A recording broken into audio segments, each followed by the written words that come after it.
back from the dead.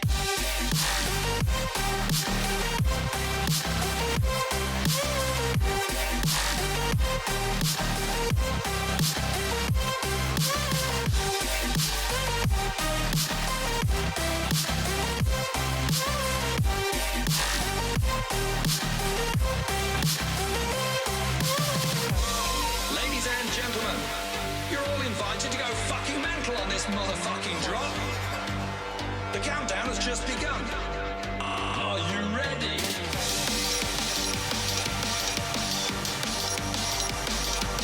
Let's go, go, go, go, go, go, go. So we're back from the dead.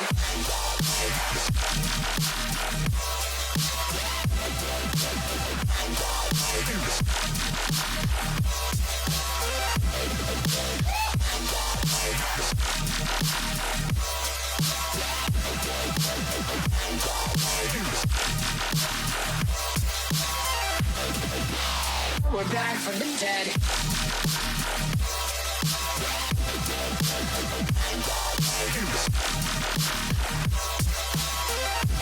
Hell yeah.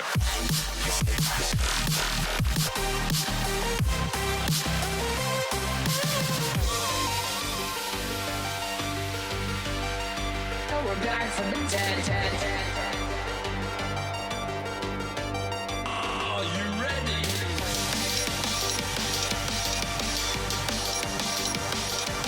Let's go, go, go, go, go, go, go. Back from the dead.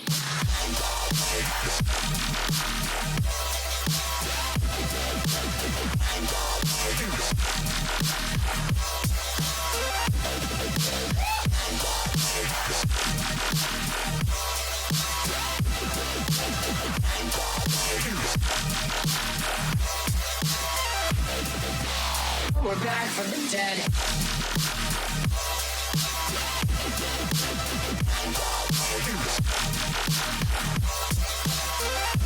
Hell yeah.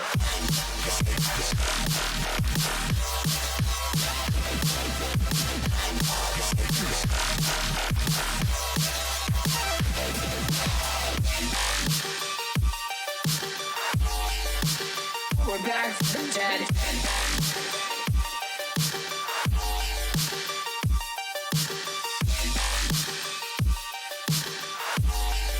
Back from the dead.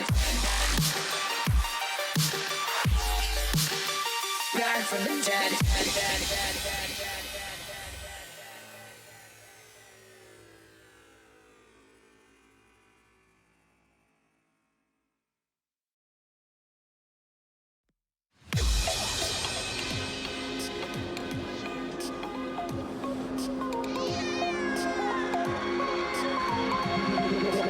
Throw me like a Hellcat.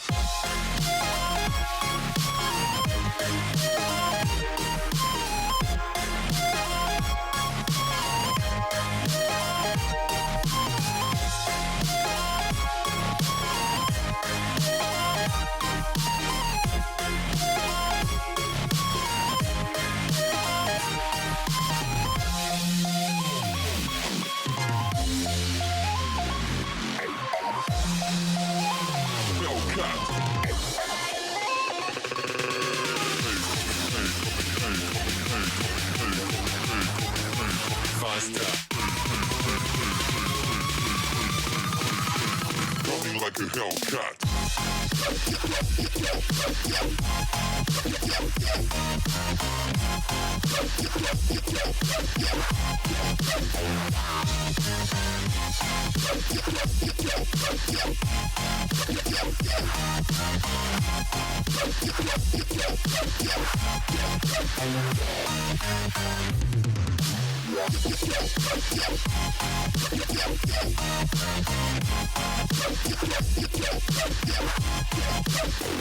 Like a Hellcat.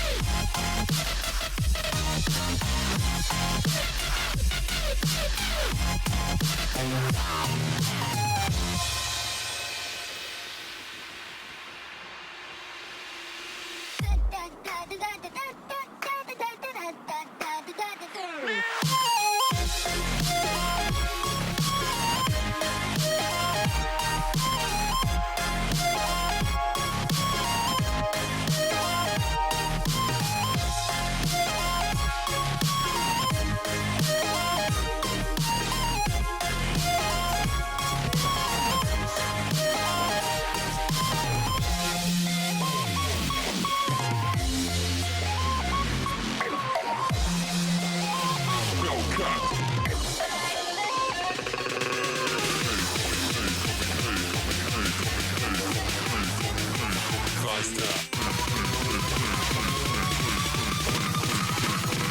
like a hell.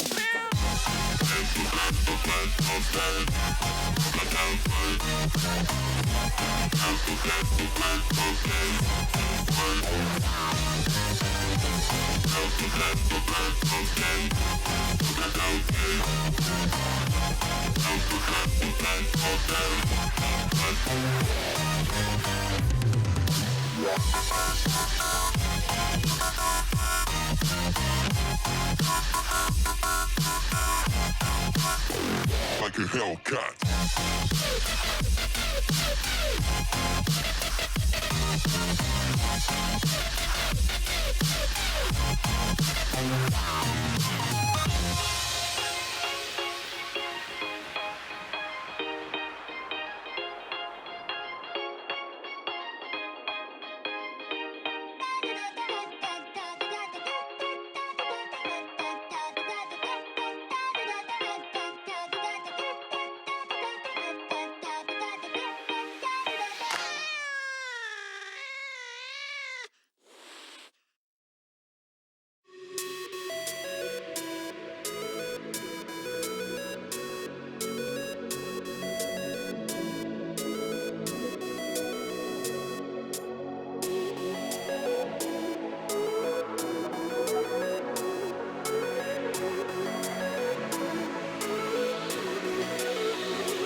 I fought all my life for this.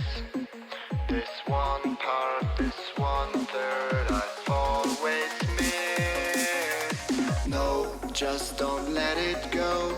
I started the fight, but now I'm losing. So will I fall again? I'm scared of heights, yet it was me who ran away.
Oh, I can't forget myself.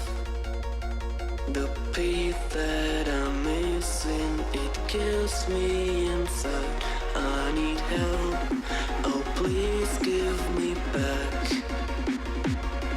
This one part, this 1/3, I'm sorry I lost it. No, I let my weapons fall. I'm drowning in the fears, and now I know that I will fall again and let it go, but I can't stop to run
Radiant team ban.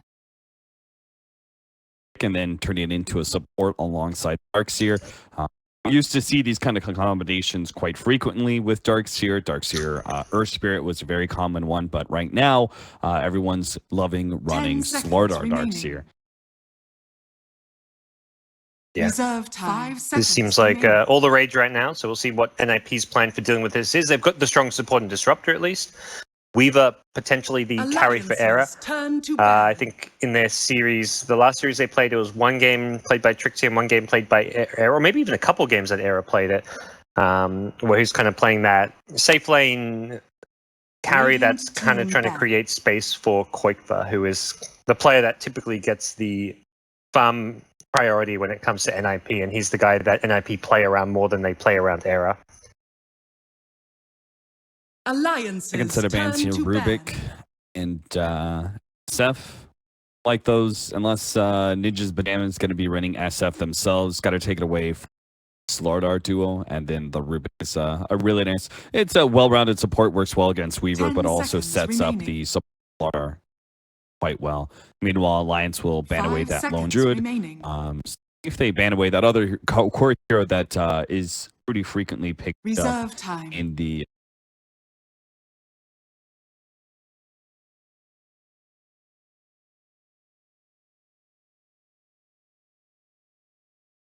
Yeah, it was Quakefoot played at one of the games, was it? I think. Radiant team pick. But yeah, we'll get banned out now by Alliance, so you're right on that.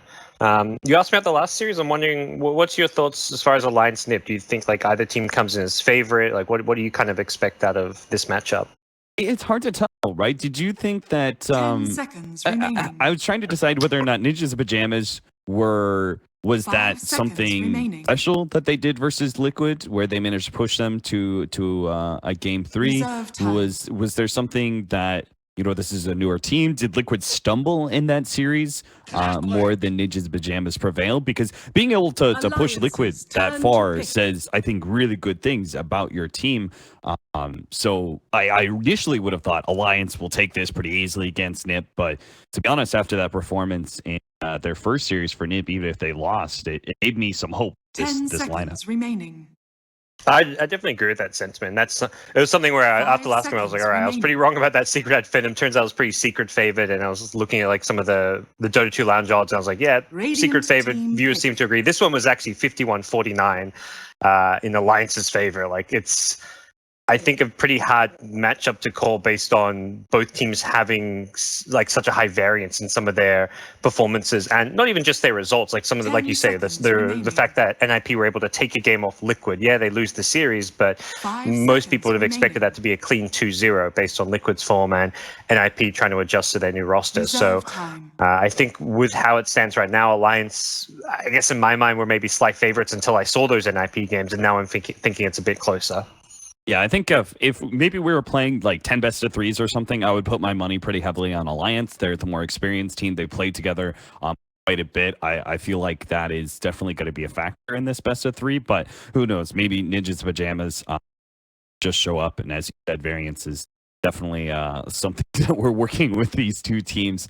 We're not sure if Ninjas Pajamas put in performances. Alliance are going to go for the third pickup Dazzle after the Clockwork. So a little bit more physical damage, minus armor, that whole deal. Also a lot of sustain with the Darkseer, presumably getting an early mech, and Dazzle heals. So Ninjas and Pajamas, with their single target focus here of the Weaver and the Clockwork, are actually going to find themselves pretty well thwarted in getting those quick kills. Yeah, and a lot of Quakefoot's big heroes that could be a bit more explosive at Bandit. He ends up on a Queen of Pain, though. Let's say the Invoker would be the dream hero, but that's even first stage ban, the targeted ban from Alliance. Lone Druid, Ember, both heroes that Quakefoot's played as well, even though the Lone Druid's typically thought of kind of more as a safe lane. NiP, one of the teams that will run it on Quakefoot in the mid lane, so 10 seconds they snag their mid lane, not even saving it to last pick. I think perhaps a bit worried that 5 Alliance will also seconds ban out the remaining. Queen of Pain, because that mid pool is starting to dwindle down. What about our carries here? Reserve Both Juro time. Ranger and Luna are still in the pool, and with this much physical damage and minus armor on the side of Alliance, and then Ninjas of Pajamas also running a Weaver strategy, I feel like these two heroes, like the one or both of them has got to be picked up on one of these two sides. I guess the alternative is for Alliance is you pair up, like get one of the Slaughter partners, like the Lifestealer. We've seen the PA before, but I think the Lifestealer is just the better, more conventional carry to go with it. But yeah, definitely looking for, I mean, they've got a mid as well as a safe lane pick left. And physical damage is what comes to mind. TA is the other hero that I think is going to be a good Radiant choice for team Limp for the mid lane to take advantage. But for now, they pick up Jug, so not like an obvious Slaughter amp damage pattern. Obviously, there is physical damage, there's Omni Slash, but it's not like a conventional hero to pair with a Slaughter or a Darkseer. I think that's part of the danger remaining. of the Weaver pickup, is that Alliance don't necessarily want to 5 commit to a seconds Lifestealer remaining. Slardar. We've seen it matched up against the core Weaver before, but Weaver is a notable counter to the Reserve time. Lifestealer. So maybe that's part of the reason, like, is that we don't see some of these combinations. Same thing for NiP, right? Is that they can still commit to the Weaver, but simultaneously they can run a Draw Ranger strategy. But if there is a Lifestealer Slardar combination Alliance, they'd probably lose based on just the draft in that regard. So I think there's this Weaver pickup. Again, we talked about the versatility in the 1-2 drafting 10 pool and how that seconds adds so remaining. much depth to your lineup, and we see that advantage here for NiP. Alliance have already seconds locked remaining. down, most likely, the Slardar into a support role. NiP still have those Alliances options to turn be. to ban. Down the Terrorblade, so I'm worried about a potential mid Juggernaut. which used to be all the rage, perhaps. I mean, Juggernaut's just a hero you just don't quite see as much. Whenever it doesn't really feel like there's any main reason for it. Like, whenever I see the Juggernaut, I'm like, oh yeah, it seems still pretty decently strong, but it's more that there's preferred, more flavor mid-heroes these days, and same for the kind of the carry role. Depending on Alliance's last pick, of course, but are you feeling, based on the 4 of Alliance so far, a little bit more Weaver core centered, or do you like the support? Ooh, this game, I'm liking more either the support or the offlane. Perhaps we see that 4-position clockwork for Synderen. He played that the other day, so maybe we see Trixie on the Weaver. To me, it's a hero where he's able to be very chaotic and put a lot of pressure on that offlane. He likes to play super aggressive. And here's a hero, got a Chaos Knight. This is like comfort pick all over for Loda. 10 seconds remaining. Loda's been trying to make this hero work for so many patches. I think like every patch he'll pick up a Chaos Knight once in an official game. See if it actually works. But Chaos Knight has received multiple buffs. We did see Alliance ban away the Druid Ranger, which leaves NiP a switcheroo here. They're going to go for, I guess, a safe lane Alchemist here. Unless this is some sort of weird off-lane Queen of Pain. Yeah, man, every time I feel like I see the safe lane Alchemist, it seems to let me down. Other than the one exception being the game where I think it was OG did it at the Dota Pit final, where they picked the Alchemist, and EG's like, we got you. They try and counterpick it with an Ursa, and then they just run it in the safe lane to try and dodge that matchup. But most teams I've seen run the safe lane Alchemist, I feel like it's like well below 50% win rate. Like, I'm just not a fan of this hero running the safe lane. Alchemist is if you're dodging a really bad mid matchup. He did here. So I mean, there is still that possibility, right? Safe lane Weaver, mid Alchemist, off lane Queen of Pain. Of course, that would be changing standard. Prepare for battle. Yeah, Era's still going to be picking up the Queen of Pain. Who knows? Maybe we can have a safe lane Queen of Pain against the Darkseer. Actually, that's probably the better matchup, right? Queen of Pain versus a Darkseer lineup rather than Alchemist. Oh, that makes total sense. And even the Slider's presence down there doesn't really threaten to kill the Queen of Pain as long as you keep your blink up and don't let that Slider get too close for like a crush when you're low HP. Like, Queen of Pain should do all right down bottom. Has stacked up a decent chunk of regen, so quite liking this NiP laning setup. The Weaver clockwork up top can be very disruptive, put a lot of pressure on Alliance, which means their supports are likely going to be kept busy, and that's exactly what Alchemist wants to hear. He wants to have very little pressure coming his way in that mid lane. So we'll see how this aggro tri-lane scenario works for Ninja's Pyjamas and run the Weaver into the Chaos Knight, knowing that he's only got the backup of the Dazzle and lane necessarily.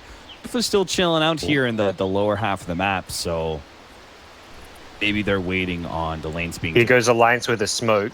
They've preemptively Iron Shelled Handskin and Loda. 2 Iron Shells already out, but that smoke's going to pop. Trixie, well positioned. We talked about the other day, Alliance, one of the scarier teams to verse at level 1. But Quickbird knew this was coming. He preemptively went to the bottom bounty rune, or at least had a good idea it's coming. Like, he didn't even try and go for that bounty rune. Yeah, I think that's the first time we've seen that, and it's not surprising. Alliance innovating level 1 strategies, the double ion shell and late smoke directly into the bounty rune rather than the smoke in the wards out or get the positioning. Whitefoot is going to go into this matchup against Limp as we expected.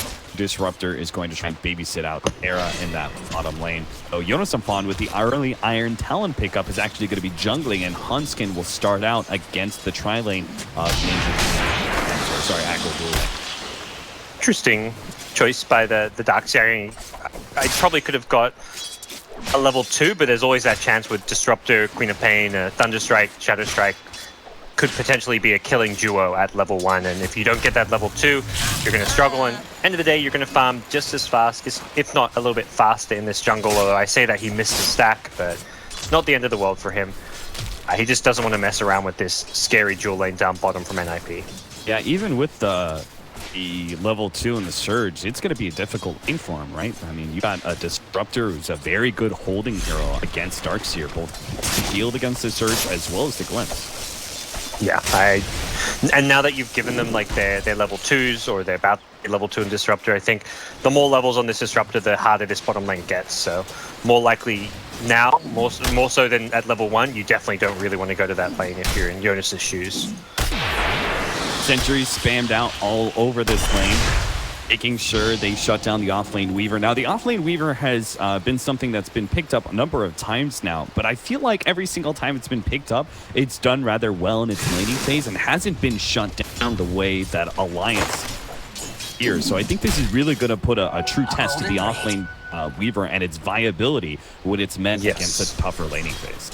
Yeah, like how is this Weaver going to get farm and XP this game, and how much of an impact can you have if you aren't getting farm and XP? Because most of those offlane Weavers we've seen Trixie play it one game, we've seen General do it, have had a much more successful laning stage than what we're seeing right now. But it's one of those annoying heroes because theoretically, like, you can actually roam pretty well as Weaver. Like, you could roam on the mid lane or a bottom lane Darkseer, but like level 3 with a single point in Swarm and 1 point in Shukuchi, you're a pretty effective roaming hero, which is where the 4 position Weaver came into favor. So he's actually picked up a TP scroll already, perhaps partly thinking about a rotation, but also just thinking about getting away from this constant support pressure.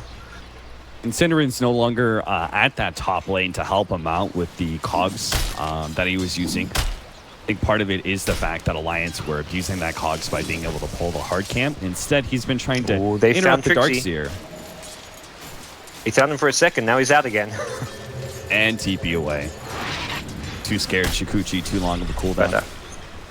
I guess the concern for me with NiP is that it's not just like their Weaver having a tough time. Because Weaver can't contest the lane, it means Synderen can't do anything in that lane. He's going to come down bottom now, but it feels like Synderen doesn't have a good home because that top lane is too tough with the tri-lane. Ideally, you pick this Clockwork to be able to dual lane up top, but once that lane becomes unplayable, like where does the Clockwork go?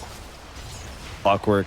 Synderen a little bit late on the rotation there. Hani tries to set it up with a glimpse into the cogs. Ideally, they do have a very good combination to keep this Darkseer out of lane, but Fun, I'm not sure if this was a team read or him specifically with this early Iron Talon. It's actually done so much for him. Hasn't actually died. He's spending very little time in lane, and when he is, he's got the right ward to be able to scout the rotations. So all of this is adding up to a very strong Alliance counter to what Ninjas with Pyjamas intended, which is kind of surprising, right? Because we really expecting what NiP did with their laning phase, and we thought it was kind of interesting, but Alliance just very much ahead of the game here, saw it coming, and countered it. It was interesting, and it made total sense. It felt like NiP had a good laning set, but what Alliance did, perhaps to basically beat the lanes, was by making sure they went top. Like, Hanskin has not left his top lane at all. He wanted to make sure that Weaver not getting anything, it means the Clockwork's not getting anything, so it's two of these NiP early game pressure heroes that have been somewhat kind of stifled, and as a result, it feels like Trixie and Synderen are just going to be playing catch-up a bit. Synderen's just kind of jungling it up a bit at bottom. They will catch vision of Jonas, and this could be the first blood. Pulled back into the cogs with battery assault, and this is surely his death. They're going to try and TP in with Slardar to help save him, but that will be our first blood. Still, though, very respectable. What Safan has done against this lane, the fact that he's only just now giving up that first kill at 5 minutes is quite impressive. Done by him. I like that you talked about the early game pressure heroes and the way they're being shut down. It really just means that Alliance only have the Queen of Pain to contend with outside of the laning. And Era's getting free farm, but if they can manage to keep him out as another early pressure hero going into the mid game, then they've got free reign potentially to shut down the Alchemist. Yeah, and that's the thing. Like, they've given the Alchemist like a safe laning stage, but they can get aggressive elsewhere in a later time. Top lane, they're going for a bit of a big dive here on Trixie, and I think they've got it, even with the TP support. A 3-second stun makes it pretty easy. Disruptor is here, so they can glimpse back Loda into this tier 1 tower. Now, he does get into the trees, where Hanskin's also sitting, so this is a little difficult. Doesn't get hit by the cogs. Hanskin puts himself out there first, seeing if the NiP team will go on him, but they really want to get this Loda kill. Jugs here. Tries to close the distance, almost gets Era, doesn't quite hit him with that stun. They will hit him with a 2-second stun. Slash bounces back over to Era, but Era managed to get the blink away. Fortunately, one of the Omni Slash bounces hit Synderen. Now Lim's gonna be stuck. Oh, doesn't get stuck inside the kinetic field. That was so close. Shukuchi up, 2 seconds time. They don't have the glimpse either, so they'll have to give up on those kills, but NiP that was perfect. They countered that. A lot of big ultimates being used by Alliance and not really finding the kills they were hoping. Yeah, the end result was really good. I feel like Alliance didn't actually, like, they played that really well. They made sure they had the jug rotating up there to help them. And unfortunately for them, they didn't get the right Omni Slash bounces. The way NiP played it was that the Omni Slash was always going to have a second hero next to it, even when they thought they got the stun on the Queen of Pain. There was one hero with the Queen of Pain in the trees to help tank at least one of the bounces, but very close to executing that dive from Alliance. And I think the other big, perhaps, I don't know, it seems like a mistake to me. Loda, he went for this very early armlet recipe, so for like an efficiency thing, so he can buy it from the side shop. But if he has like treads or something there, I feel like he's a lot better off to dive that tower. Yeah, or even just having some of the baser items of the armlet, like that Helm of Iron Will that he's picked up now. Trixie is going to be caught out here, but no crush, so... And he just TPs away. That's another offlaner who's managed to, even though he hasn't gotten what he wanted out of his lane, considering the amount of pressure that Alliance has put on him, one death, which actually served as a catalyst for a big turnaround by NiP, has been pretty respectable. Honestly, I'm impressed on both sides here, from both Alliance and NiP. It seems like they put a lot of thought into their laning phase for this game one. Yeah, I've definitely been impressed by Trixie's play, how elusive he's been up against this tough lane, so... Continue to get a lot of this lane. Jonas on the other end, very impressive as well. Level 8 already as a Darkseer. Jungle has served him well. Alliance can do much at top. They pop the Phantasm, but it doesn't look like they'll be able to get this tower with this initial push. Possibly with the Limp Juggernaut rotating. He's picked up a nice rune with a haste.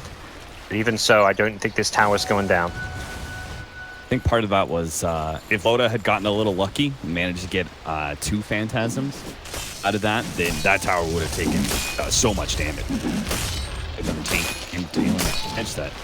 Maybe he could have brought that tower a lot closer. What surge is this? That end damage, but it will still serve as a bit of a harbor here for Trixie. Had to play this laning phase rather elusively and TP back to... Yeah. Boyfa is farming this whole entire time, though. We haven't talked about him, but he's had a good laning phase. And that's where that first dive going NiP's way is a really big problem, I think, for Alliance, because you're giving the Alchemist free farm. You're saying, we're not going to contest him because we're going to be a bit greedy with our Darkseer, he's jungling, and we can just win top and shut down the Weaver's impact and even limit what Clockwork can do. But by giving away some of that top lane advantage with that dive, and then the entire time having Quake for free farm, I think they've got a problem to deal with. And Synderen tanks a smoke gang. Oh, he gets the cogs. Limp. He didn't keep the close distance there.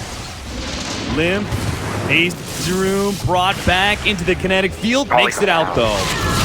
That was a close one, but Hera's here to clean it up. So he TB'd in, blinks in, finishes up that kill. Nice. And does create a lot of space for Jonas and Fun at bottom. Might be able to actually power off of all those rotations, but still getting the kill on Limp, who was, I think he was clearly hunting for Era. He wanted to deal with kind of rotation to keep the Alchemist down. It was weird because it's like he ran ahead solo, I guess, with the haste rune. He thinks he can just go for a solo kill, and if he doesn't find one, he can just run away. So in theory, it's like a pretty low risk play. It just so happened that Alliance were willing to commit all the resources to make sure they got the kill. Honey, does he have another one? It doesn't have anybody who's going to TP rotate. Yeah. Doesn't seem like that was going to lead to all too much. But yeah, Quake for 2k gold already. Looking like we could be on track for a pretty decent sub 15-minute Radiance if he's going uncontested with his farm. And that is a big problem because Alliance, as far as that lineup goes, I don't really feel like they're going to be able to like pressure enough as far as like taking early towers. I mean, they're trying to do so up top. The Weaver's constantly there. They're even rotating Era. He's gone for the early Veil, a build I like to see considering he's going to create space for the Alchemist as per usual with this NiP's player role set up, and he's going to always be there. Anytime Loda comes to try and push, Trixie's there with the Swarm, Era's happy to TP in, and Alliance yet to truly take a tower. Yeah, I think Loda is probably expecting, they probably played this Chaos Knight safe lane a number of times in scrims and stuff, and he's probably expecting by that second Phantasm to have been able to take that tier 1 offlane tower by now. It seems like a very nice non-committal way to be able to pressure, but NiP seem to be being able to step in front of these pushes time and time again, and DOTA's not getting that big jump start and farm that you kind of need as a Chaos Knight, right? This is a carry that needs to play from ahead. NiP are ready and set up. They've got a Static Storm. Back here, Kinetic Field, that'll land on Hanskin. He's definitely dead. Alliance throughout the healing ward to try and save him, but it's definitely a goner. Sonic Wave is still up though, and they have the hook shot as well. They're going to be able to lock down Limp. They can get a lot of physical damage onto him, but again, there is that shallow grave from EGM, so they do not commit anything. Loda now comes forward with the Surge as well as the Ion Shell. Dances around that Kinetic Field, tries to get the pullback onto Trixie, but can't manage it. Kills. They TP, they rotate their entire team down here, and they're not finding kills. Koikva's still free farming away. They'll get a tower. This tower's already like 200, 300 HP, so it didn't really feel like NiP were ever going to invest too many resources to necessarily defend it. That smoke down bottom was like, hey, we've got Static Storm, let's smoke, get some kills. And once Alliance break 5, NiP are happy just to scurry away. Look for a kill elsewhere. Hanskin almost going to go down to Era solo if he's not careful here. That's not King Room, Queen of Pain. Pull out of the jungle. Get a 2-second stun on Trixie. Jonathan Fon. He's kind of stuck here. He has the bugs on him, so Hani can pull him back at any point in time. Jonathan Fon knows he's dead. I think he's just trying to buy time, hiding up in a hole. Well, it's time for Koikva to farm, I guess. When I look around, I'm like, all right, what's he buying time for? Koikva farming away on the Alchemist. Oh wait, that's not his teammate. But yeah, I mean, he wastes NiP, makes him work a bit harder for it. But yeah, Koikva is a big issue. 3k net worth ahead of the Juggernaut. I mean, typically you do want to play Alchemist from ahead in that mid roll, but this is definitely the signs of a very successful Alchemist game that's looking to hit a scary timing around the Radiance plus Manta Octarine, where Alliance are just not going to be able to keep up in terms of farm, and they're not going to be able to fight into him. That's why Alliance really needed this. I thought this rotation was going to be about entering that offlane jungle, but apparently I mean, it's nice, but I don't even, like, let's say they get this uncontested. It's a lot, it's going to take them some time to kill it, and if you're NiP, you're playing keep away regardless. Like, Aegis or no Aegis, like, you don't really need, I mean, you actually got a pretty good team fight around the Static Storm and the hookshot initiation, but this Aegis isn't going to, like, suddenly mean Alliance can push towers. They push fairly slowly because of their lineup, and they're also getting scouted out. This is a disaster now. Have a shot could punish this heavily. Stop the attempt. They have 2 really good scouting heroes. They tried to do that slow Roshan against a Clockwork and against a Weaver with Swarm. Koikva's keeping in now with his Radiant, so he can actually fight with his Armlet Chemical Ray. This is going to get real nasty. If NiP can actually win a fight with an Alchemist this early on, it's going to be disastrous for Alliance. They start backing themselves away to turn around. They're going to go on to Koikva. Vacuum in with the wall over the top, but a really disruptive play from Cinder with the hook shot in on the Cogs with the Static Storm over the top. Limp can't get anything off. No Omni Slash there. Jonathan Fon has the Surge, but can't even get it off, and a constant battery assault ticks. So Alliance lose all 5 there with Roshan still with corrosive haze on it at 1500 HP. NiP will clean that one up pretty easily, and God, I have to say I'm feeling like NiP are just going to run away with the game now. Yeah, I mean, you're 15 minutes in. It's you don't normally want to make those statements, but I totally agree. This is meant to be where Alliance is strong, like the early game, but that Roche was a very interesting call. I just don't, like, even in my mind, like, even if they get it, let's say NiP or whatever, I mean, I don't think scouting out the Roche, it was a really good read by Syndrome, but if they don't scout that Roche out and Alliance get it, I don't really feel like it necessarily changes the game or helps them all that much. Perhaps it gets them like a tier 1 tower, but Koikva's still just going to be farming. But now that they lose 5 at that Roche pit because they're so vulnerable there to the hook shot and just the Alchemist acid spray being dumped on top of them, suddenly it's a terrible spot they're in. I don't know. This does feel like a very tough, almost impossible to win game now for Alliance. I'd have to get like consecutive smoke kills onto the Alchemist or something, and that sounds very difficult to do. Yeah, seeing as they've struggled to do so laning phase, and they're probably running low on smokes at this point in time, considering where they've already invested. Does seem like a bit of an impossible task to shut up this Alchemist. So Alliance almost at 16 minutes in have to go for plan B against an Alchemist. try and maybe play the farm game and see if they can actually push this late enough where the Alchemist does begin to top out. But that's, you know, you're thinking like 30 minutes into the future. NiP are going to have this gigantic window. It's going to be like an entire era of time where are the dominant team on the map. They're taking your. Yeah, and typically Alchemist will be 6 slotted around like 26 to 30 minutes in, and this is definitely a game where that's going to be the case. And the great thing about this game is he's got 4 teammates who have great Ags upgrades. Every single teammate of his can benefit a lot from one. Corp's actually built her own though, I think just wanting one as soon as possible, wanting to have the stats as well as the short cooldown, since NiP have kind of hit a timing where they are way stronger than Alliance, can take any fight they want and try and... It's so nice when you're playing Alchemist and you get this Radiance timing and you can actually fight. Often in games you'll be like, well, I've got good timing on my Radiance, but opposing team's also doing well, so you've got to keep farming. This game though, Alliance do not have any real items or heroes to try and fight into it. See this desperation play from Moda and EGM.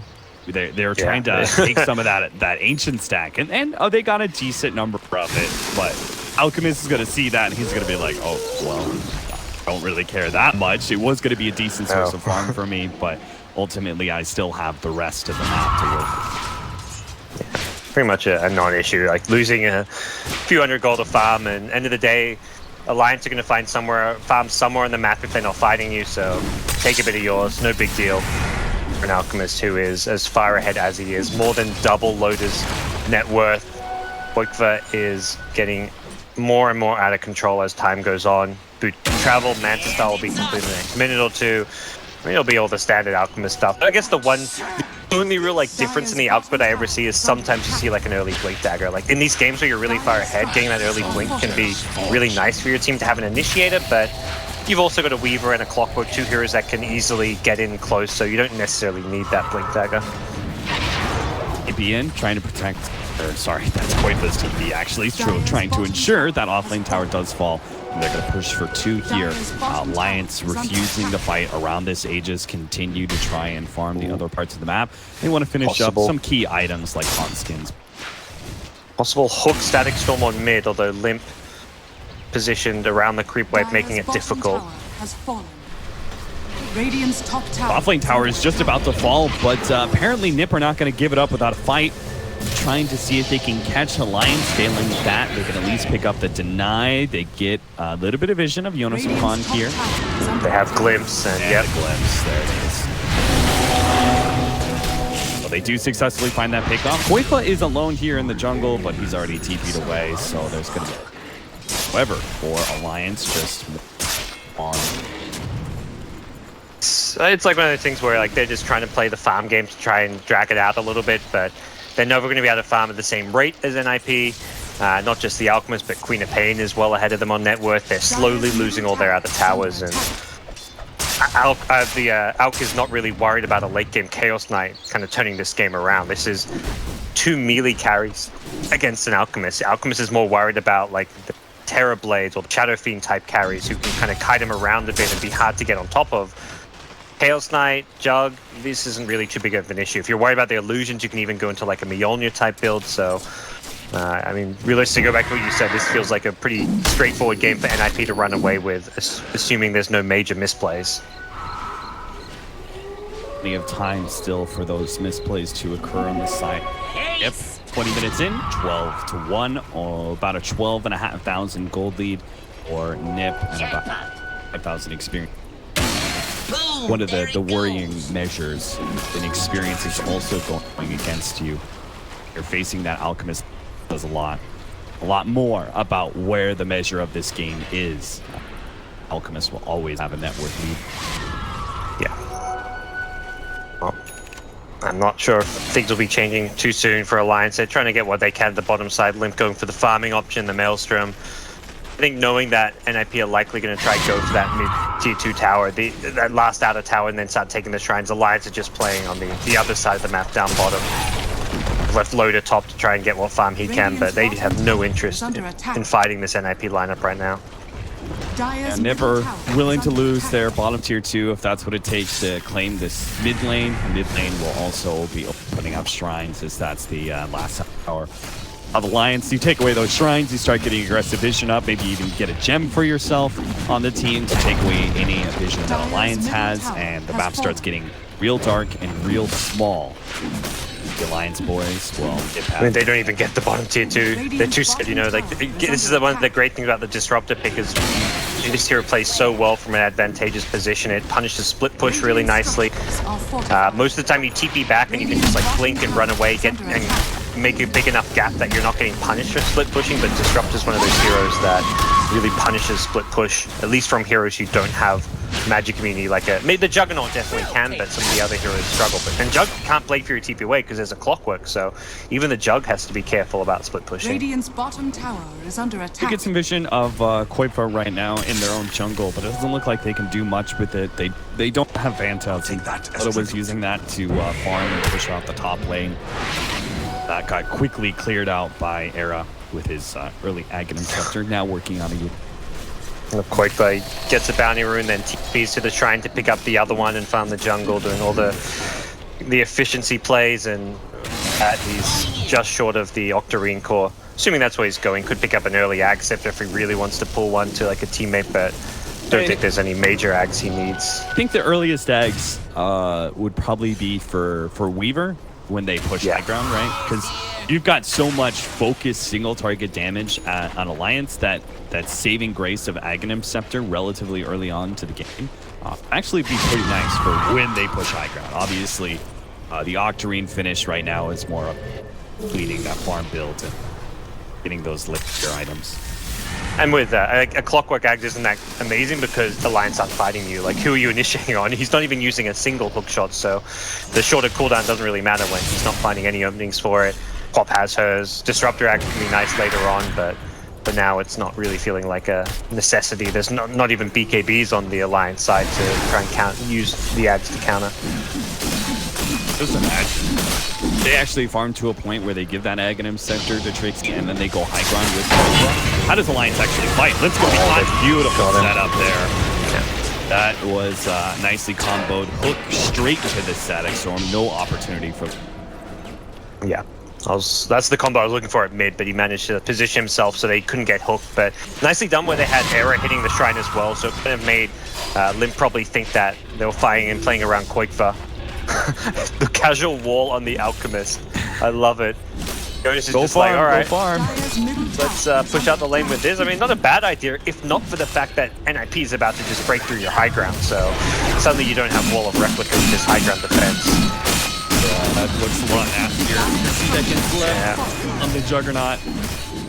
I think he thought they were going to go Roche first, and he's like, oh, they're going to go Roche, I can just throw my wall and it'll come off cooldown, but all of a sudden it's like, wait a second, we have no Jug. They're going to take advantage of this, but as I say that, NiP will back off now with Jug respawning and fall back to take Roche.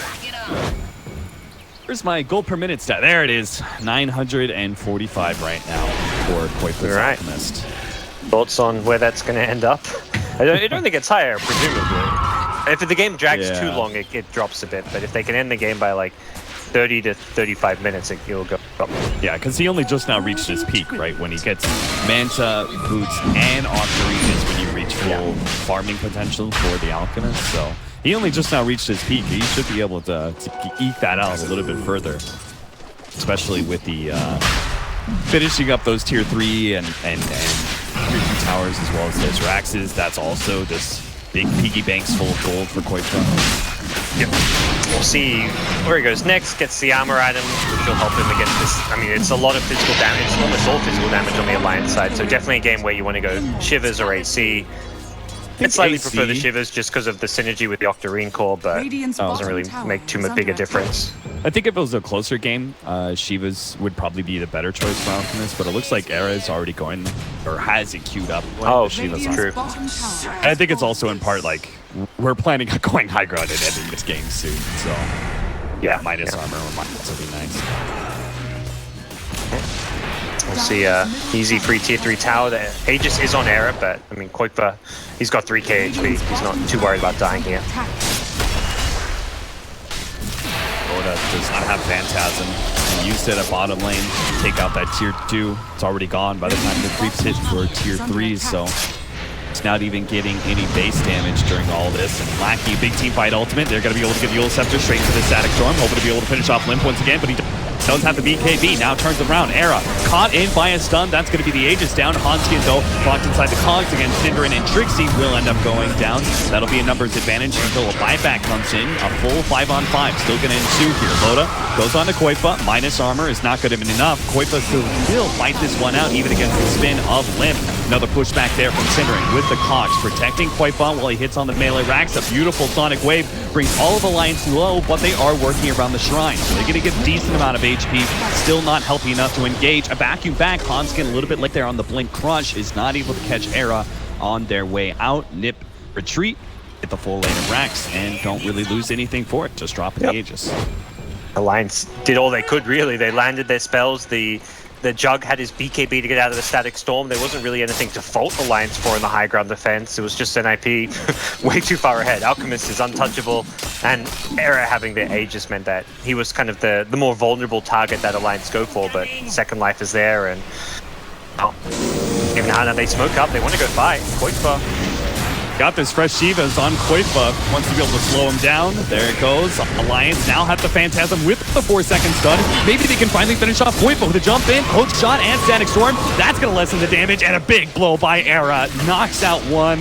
Limp is going to be a second one. Limp is just going to be gone on by Koifa and Trixie. They pull back Jonas and Fawn as well. A third core going to fall here from Alliance, and they drop the GG call as well, meaning our Alchemist will end at about 1,000 gold per minute in a 28-minute game.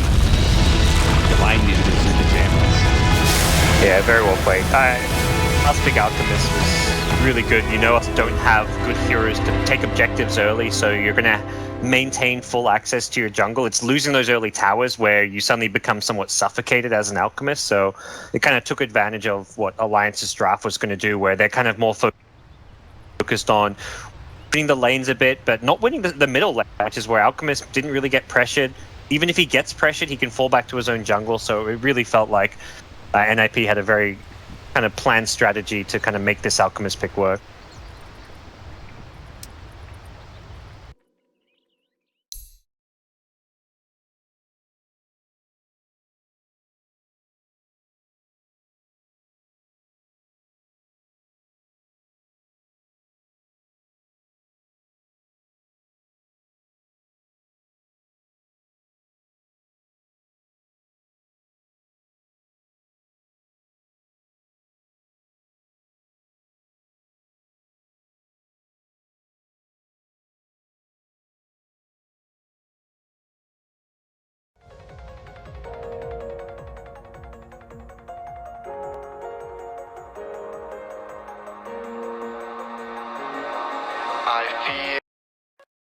I feel like I fought all my life for this.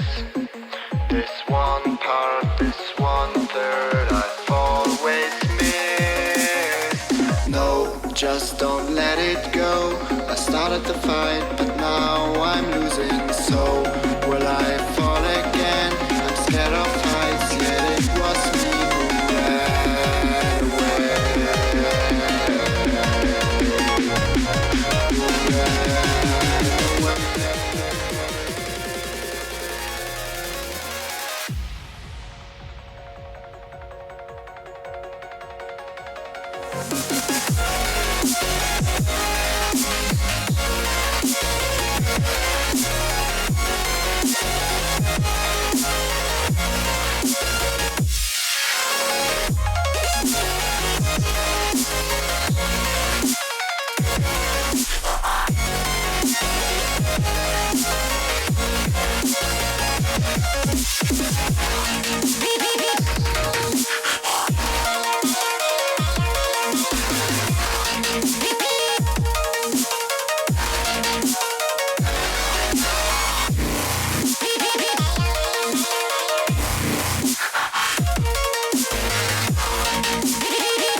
Oh, I can't forget myself. The piece that I'm missing, it kills me inside. I need help, oh please give me back. This one pump, this one third, I'm sorry I lost it. No, I let my weapons fall. I'm drowning in the fears, and now I know that I will fall. Lights out, lying in your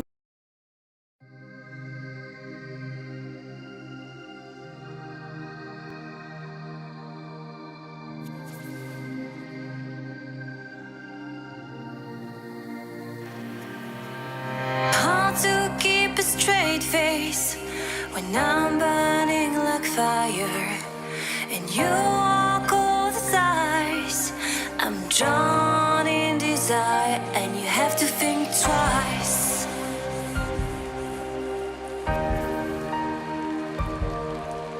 It's hard to keep smiling when I try to set things straight.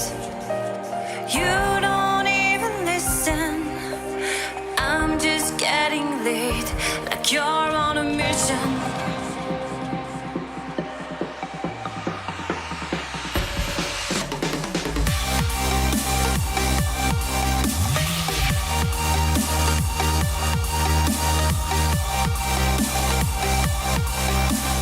Drawn in desire, and you have to think twice. You make me weak. You're the one I see, and I hate that I love you. I hate that I love you. If I could, and I would, come out your heart, come out your heart, and I reincarnate it.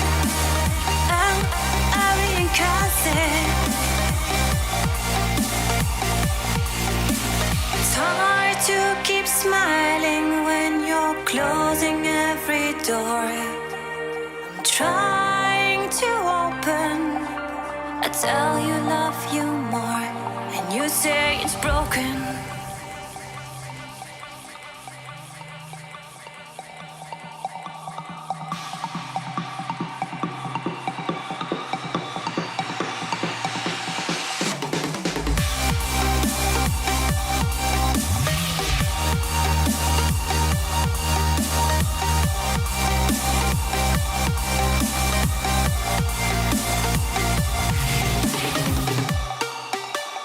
You make me weak. You're the one I see, and I hate that I love you. I hate that I love you. If I could, and I would, come out your heart, come out your heart, and I reincarnate, and I reincarnate. It's hard to keep smiling when you're closing every door. I'm trying to open.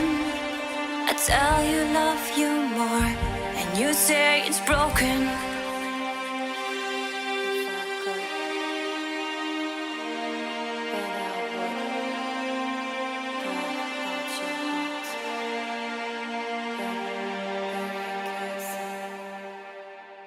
But it wouldn't mend mine.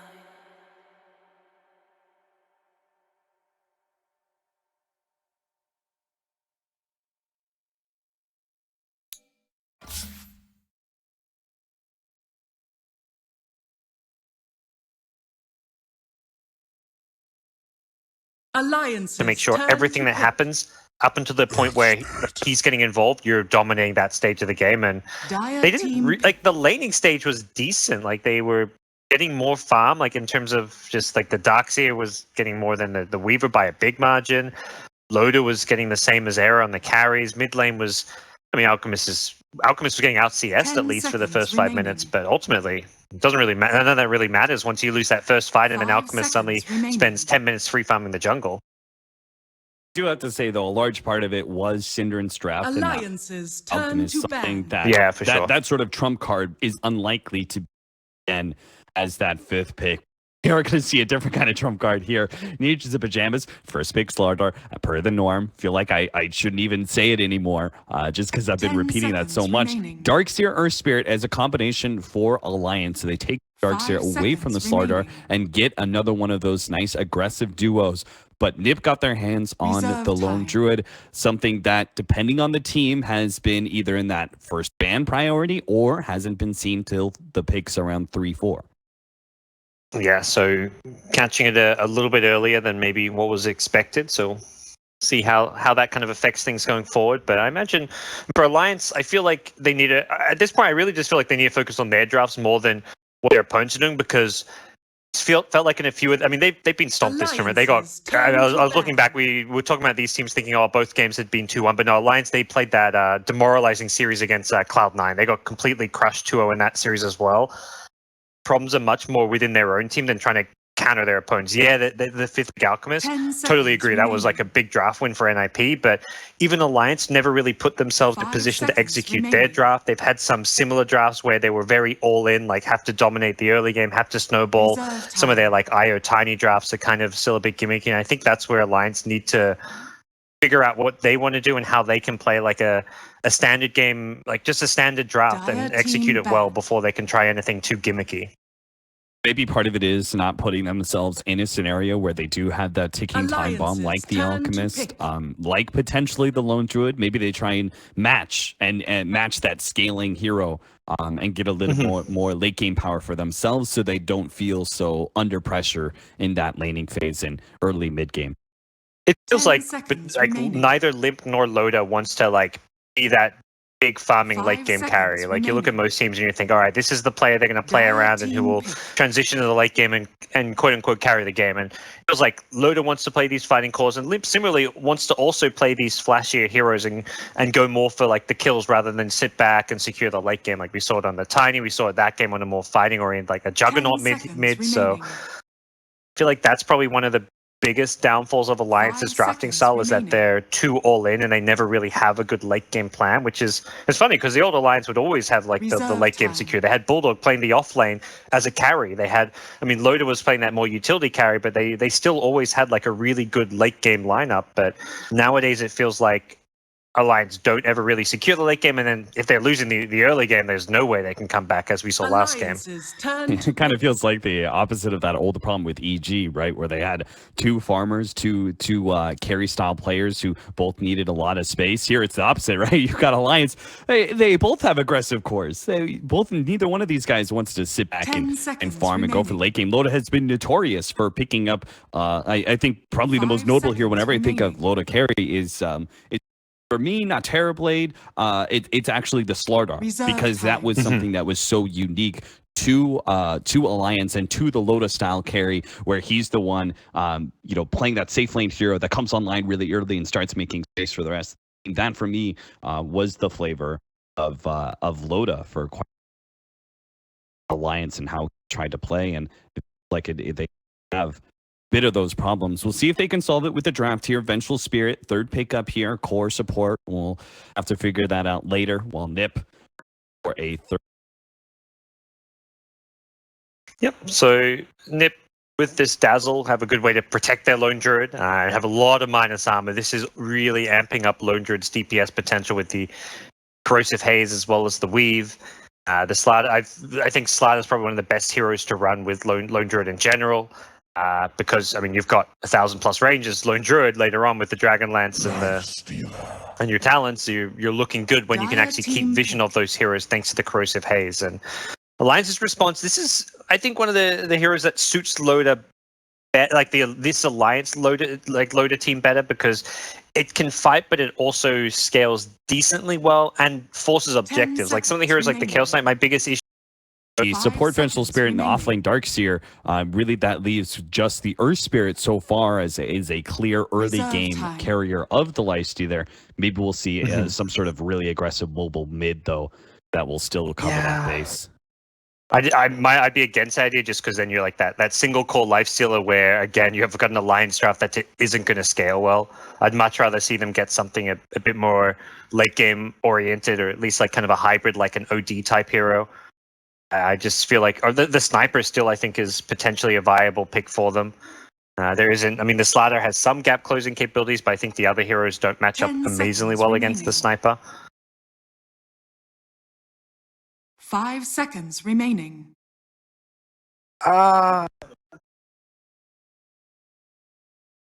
Dire team ban. Yeah, I'm not sure if I know they had the IO Tiny game. I think that was the game 1 where they ran IO Tiny, and then I think Ace was playing the safe lane Lone Druid. I just don't. Remaining. I think that, I mean, it was ineffective. I don't know if it was like because of. I think the Tiny can work against Lone Druid, but the rest of the draft was kind of a bit lackluster. I think the same thing would happen here with like Tiny plus Lifestealer. I don't feel like they'd scale that well. They get kited really badly by like Venomancer. Slatter is actually like in some ways a kiting hero because he just blinks in, he crushes, then he 4-staffs himself out, he amps you up, and suddenly like the other team constantly has vision of you. You know how to fight around you.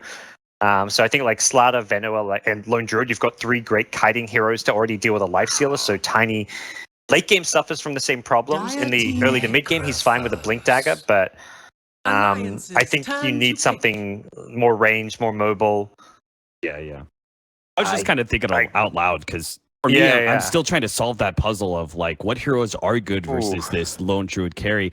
NiP banned away the Tinker, not banning away the Sniper, which is what I expected, and that's in part because they want to run with this Necrophos, and I guess Tinker would have matched up better there. Yeah, when you see the Necro pick, it's like, well, that's kind of why they left the Sniper in the pool, since Tinker could have been a bit of a decent count for the Necro. You're not too worried about the Ghost Shroud then. And I think Tinker would have actually been a decent pick for Alliance. They don't actually have the best burst damage with their lineup, and it is that mobile carry type mid hero. Even if he's not like a carry that's dealing right-click damage, he just can scale very well into the late game. And it could have been a problematic hero to deal with for NiP, so I don't mind that Tinker ban. But yep, Sniper comes out, gives you a secondary carry to go with the Life Stealer, and fits pretty nicely against only the Slatter as far as gap closers go. 10 seconds remaining. 5 seconds remaining.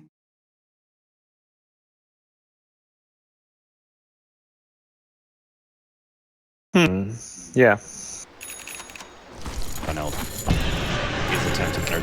So what about this this Veno? Offlane Veno? Yeah. This is a Trixie classic. I love seeing Trixie play Veno. I think it's good this game. I can get some help from the 4-position Slatter, like a Slatter Veno lane. That sounds pretty disgusting. Fonskin's already positioned to try and counter the Venomancer because Venomancer, I'll tell you this, gods, 7.0 came out. I experimented real hard with Venomancer, and I lost all of my games, but I did get a lot of farm. It was decent. So still as good as the old patch as far as the Iron Talon farm goes? I feel like Dire Jungle is actually the best spot for it. You get to lay up these wards. You stack the hard camp for the 1 minute. You clear this. Then you farm that 2 stack of hard camps. Then you get level 3. You can actually do a bit of Ancients as well. Since you've got level 3, level 2 wards by that point in time. You've got a big stack of them. You can actually start doing some Ancients. You're there. It feels like you farm very quickly in those first 3.5 minutes. Well, if he's going to win a jungle, he's going to have to head to the main jungle, it looks like, with no Dire Sentries, I believe, to de-ward with. So they are queued up for the Dazzle. So perhaps they even give Honey a bounty rune, be like, Honey, buy those cents for us. As the other rune is not even going to be contested. It looks like 3 bounty runes going to be going the way of Alliance. This will come in handy. So of course, so quick vote the bear. Yeah, for some reason I was thinking the bear was Alliance's bear. I was like, what am I? It's early, you know. Late. I'm not even sure. Telling you, man. Sniper versus Lone Druid in the mid lane. We are going to have a safe lane farming Ira Necrophos. So potentially early. I also wonder what Trixie's build is going to be, and if he's going to go for a Blink Ags, or if he's going to get an early mech for the team and leave Necrophos to some of the other stat items, because that has been teams like Ad Finum, right? They've experimented with the Necrophos safe lane quite a bit, and they like to pick up a mech hero with it, so Necrophos can go for this 4-staff Ags Blink. Yes, yeah, we've seen a bit of, I think, differentiation. Some Necros I've seen like Rush, like Tread's Blink Dagger even. I've seen some Necros prefer the Phase Boots, so there has been quite a decent amount of variation. With being such like a new kind of hero as a core again, like, and with the new builds, it does feel like no one's quite sure what like the optimal cookie cutter build is necessarily going to be. But for now, Trixie back to the jungle. He actually had a second sentry to deward those camps, but chose not to, and the other sentry to Synderen to deward an Observer Ward. So they got both Radiant Observer Wards with their sentries. And Trixie's like, you waste your wards blocking my camps? Guess what? There's other jungle. So he's just going to go into the main jungle. He's still going to be able to farm 2 camps at once. Big stack. It does mean no one's taking over the off lane right now. Thought Synderen would take it. And yeah, sure enough, Synderen, it does start heading over that way with his boots of speed. Cat problems. That's a first. I don't think I've ever seen a Dota pause for that. Who has the cat? Because Era's the one who says it, but Koifa's the one who paused. Yeah. Which of the NiP players seem like a cat guy to you, Cap? Is Koifa the cat person? I kind of... Something tells me Koifa is a cat person, but Koifa... Yeah. Just if I was to, on face value, I would think Koifa's a dog guy, you know? He's tall, muscular. It feels like he wants to go out running with his dog or something. I think Era's a cat. No, I think it's Era. Okay. I have no idea. I'd lean to agree. We should have asked in all chat. We should have interrogated them. Whose cat is it? I'd take Honey for a cat guy, maybe. I mean, he's also tall, big, and muscular, but I don't know. Just having met him and knowing his personality, he seems more like a cat guy. But yeah, don't know so much about Koi. I haven't had too many conversations with him. Yeah, I thought it was just between the two, but if you're looking at the other members, I'll agree with you, Hani. That's in fact, I've seen it in person. I've seen Hani with Jacobs. Okay. All right, how's that mid matchup going? 12-6 for Koifa versus the 7-4 on Sniper. Yep. I mean, this 1v1 should be slightly Lone Druid favored. I mean, Limp can be annoying and harass a bit with the Shrapnel, making it harder to use your hero, but ultimately the Spirit Bear plus Lone Druid advantage does give Koifa a bit of an edge in terms of last hits. Limp kind of struggling here. Looks like the duo of Yonosampan and Hanskin. They're now fully in lane instead of trying to use their jungle. They got their levels where they needed it. They now have that level 2 Ion Shell, so they are quite the threat, especially against the Necrophos, who can't depend on his Oath Shroud to protect himself when the gank comes. Now Trixie's back in his jungle, the camps have been unblocked, the sentries have expired, so he's going to get both these camps and then probably shrine up with Synderen. So at this point, like, you've got a potentially level 4 Venomancer after these camps. We could see him even start pressuring the Lifestealer. Other options include like going for a rotation mid if you want to get like a Venomous Scale at level 4.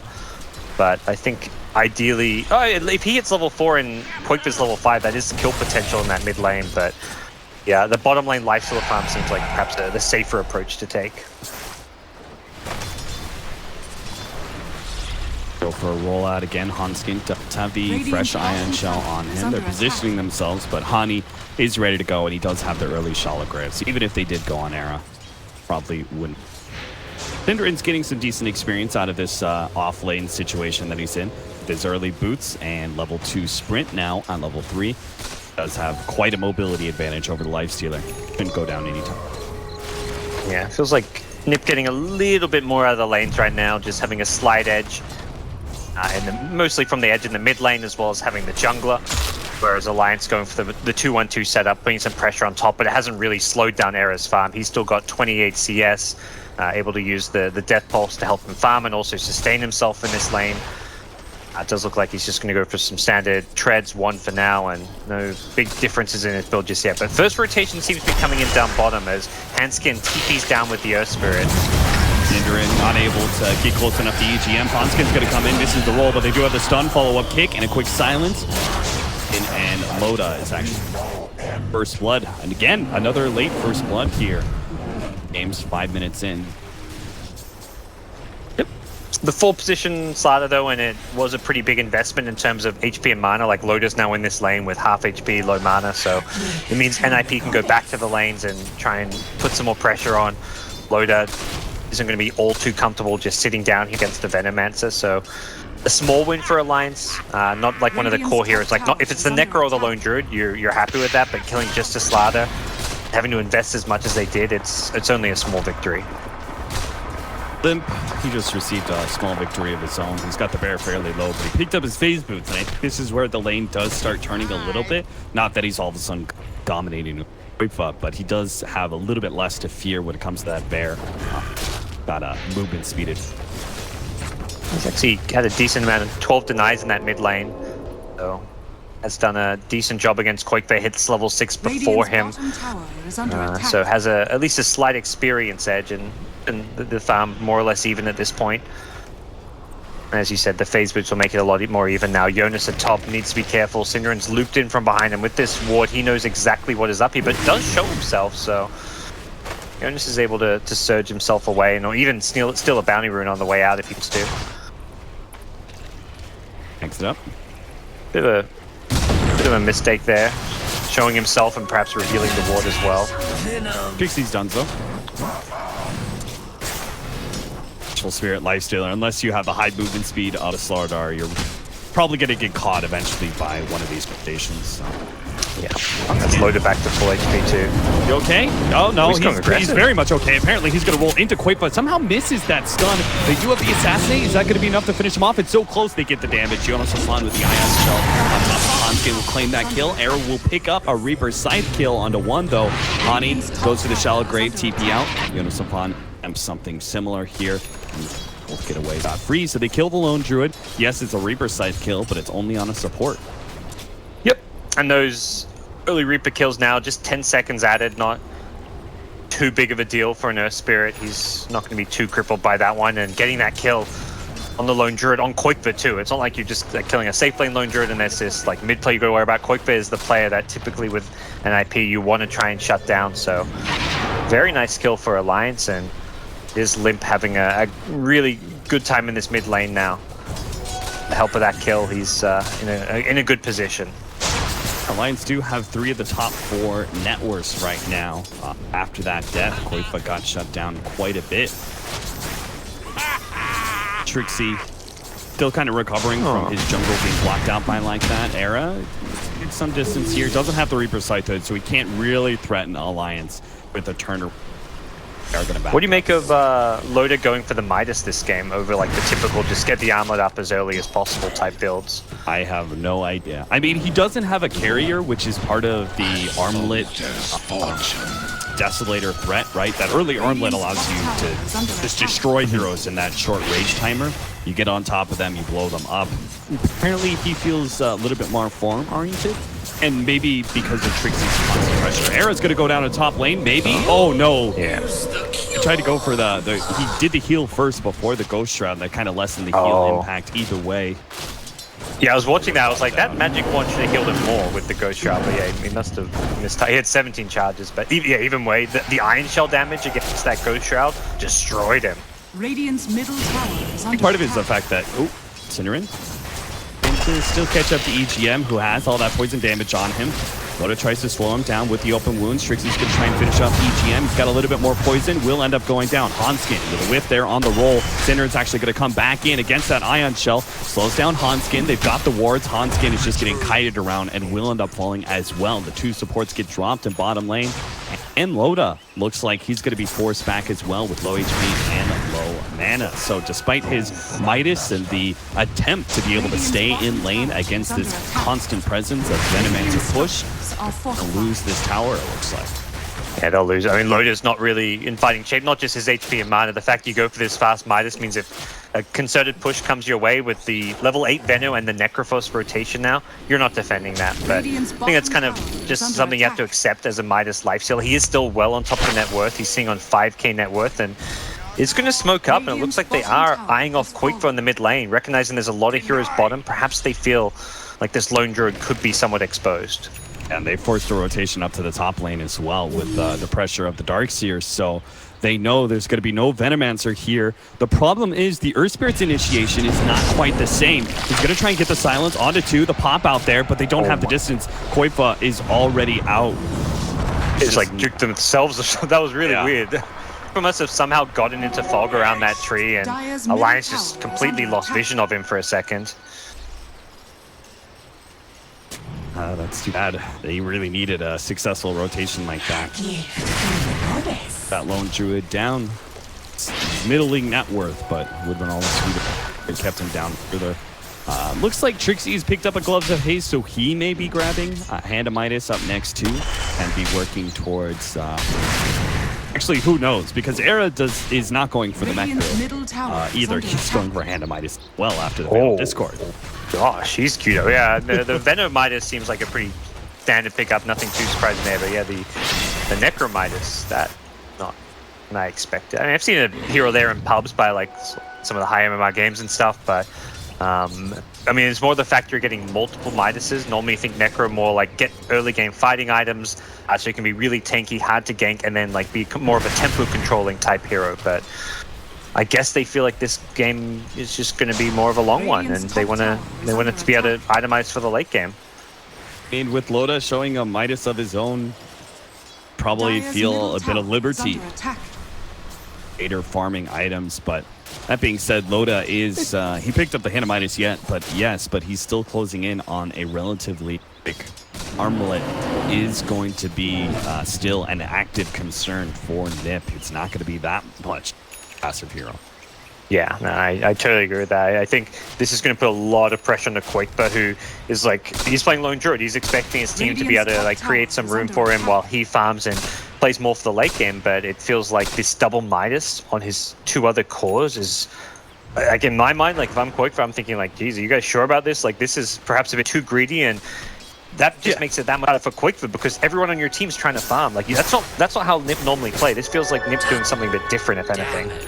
Yeah, Quave's probably going over the guys. You're supposed to buy me farm time, not the other way around. I'm the lone druid. Come on, I'm supposed to be the one that picks up a Hand of Midas. NiP are still going to try and get aggressive here with the smoke, Cinderin and Era with the double damage, but they do have a ward in place. As Cinderin smoke, he pops.